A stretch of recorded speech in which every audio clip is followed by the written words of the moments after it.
സീറ്റിലെ കനത്ത പരാജയത്തിന്റെയും പാർട്ടിക്കുള്ളിൽ വർദ്ധിച്ചു വരുന്ന അതൃപ്തിയുടെയും പശ്ചാത്തലത്തിൽ മഹാവികാസ് അഘാഡിയിൽ കോൺഗ്രസുമായുള്ള സഖ്യം പുനഃപരിശോധിക്കാൻ ശിവസേന നേതാവ് ഉദ്ധവ് താക്കറെക്ക് മേൽ സമ്മർദ്ദം ശക്തമാവുകയാണ്.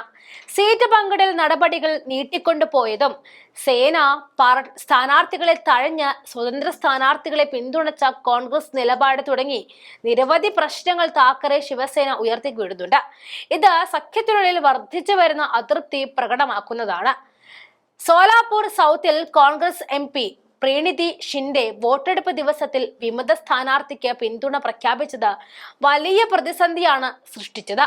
സഖ്യത്തിനുള്ളിലെ വിള്ളലുകളുടെ സൂചനയാണിതെന്ന് പുറത്തു വന്നുകൊണ്ടിരിക്കുകയാണ്. MVAയ്ക്കുള്ളിലെ യോജിപ്പിന്റെയും ഐക്യത്തിന്റെയും അഭാവത്തെക്കുറിച്ച് വലിയ ചർച്ചകൾ നടന്നു വരുന്നുണ്ട്. പ്രത്യേകിച്ച് സേനയും കോൺഗ്രസും തമ്മിലുള്ള വഷളായ ബന്ധത്തെക്കുറിച്ച് പല പാർട്ടി നേതാക്കളും ആശങ്ക പ്രകടിപ്പിച്ചിട്ടുമുണ്ട്.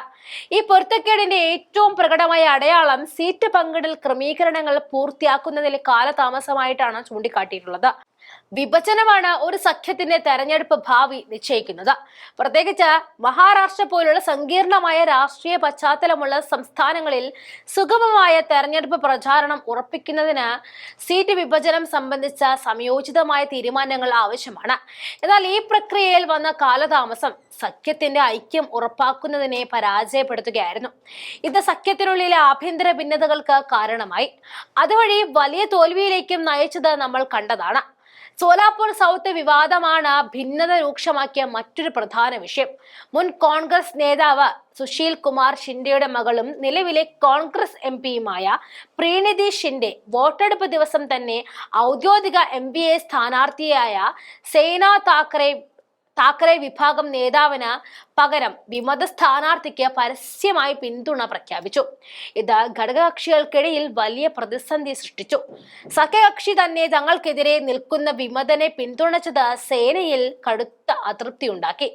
കോൺഗ്രസ് തങ്ങളുടെ പാർട്ടികളുടെ സാധ്യതകളെ തുരങ്കം വെച്ചു എന്നും MVA സഖ്യത്തിന്റെ നിലനിൽപ്പിനെ തകർത്തുവെന്നും സേനാ നേതാക്കൾ ആരോപിച്ചു. ഇത്തരം സംഭവങ്ങൾ ഒറ്റപ്പെട്ടതല്ലായിരുന്നു എന്നാണ് കോൺഗ്രസിന്റെ പ്രതികരണം. എന്തായാലും സേനയുടെ നിരാശ വർദ്ധിപ്പിച്ചുകൊണ്ട് സഖ്യകക്ഷികളോട് കാണിക്കുന്ന കോൺഗ്രസിന്റെ നിസ്സംഗതയുടെ മറ്റൊരു ഉദാഹരണം മാത്രമായിരുന്നു സോലാപൂർ സൗത്തിലെ പ്രവൃത്തിയെന്നും മറ്റു നേതാക്കൾ ചൂണ്ടിക്കാട്ടുകയും ചെയ്തു. 2019 മഹാരാഷ്ട്ര നിയമസഭാ തെരഞ്ഞെടുപ്പിന് ശേഷം രൂപവൽക്കരിച്ച MVA BJPയെ നേരിടാൻ ഒരു ബാനറിന് കീഴിൽ ശിവസേന, കോൺഗ്രസ്, NCP എന്നിവയുടെ കൂടിച്ചേരലായിരുന്നു. ഇന്ത്യൻ രാഷ്ട്രീയത്തിലേറെ ചർച്ചയായ സഖ്യത്തിന്റെ ഉദയം കൂടിയായിരുന്നു അന്ന് സംഭവിച്ചത്.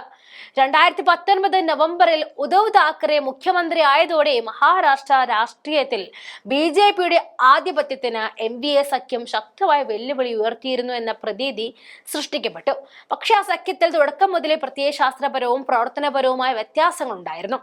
പുറമെ ഇത് വ്യക്തമായിരുന്നില്ല എങ്കിലും ഉള്ളിലെ അവസ്ഥ അല്പം മോശമായിരുന്നുവെന്ന് പല നേതാക്കളുടെയും പ്രതികരണം വ്യക്തമാക്കിയതാണ്. MVAയ്ക്കുള്ളിലെ അസംതൃപ്തിയുടെ മൂലകാരണം അതിന്റെ ഘടകകക്ഷികൾ തമ്മിലുള്ള പെരുമാറ്റത്തിന്റെയും ആശയപരമായും നിലനിൽക്കുന്ന വൈരുദ്ധ്യമാണെന്നും കാണാം. മറാത്തി വോട്ടർമാർക്കിടയിൽ ശക്തമായ പ്രാദേശിക അടിത്തറയുള്ള ശിവസേനയും കോൺഗ്രസും പരമ്പരാഗതമായി വ്യത്യസ്ത രാഷ്ട്രീയ മേഖലയിലാണ് പ്രവർത്തിക്കുന്നതെങ്കിലും ചരിത്രപരമായി കോൺഗ്രസ് ഇന്ത്യ മുഴുവൻ പടർന്നു നിൽക്കുന്ന ഒരു പ്രസ്ഥാനമായി നിലനിൽക്കുകയായിരുന്നു.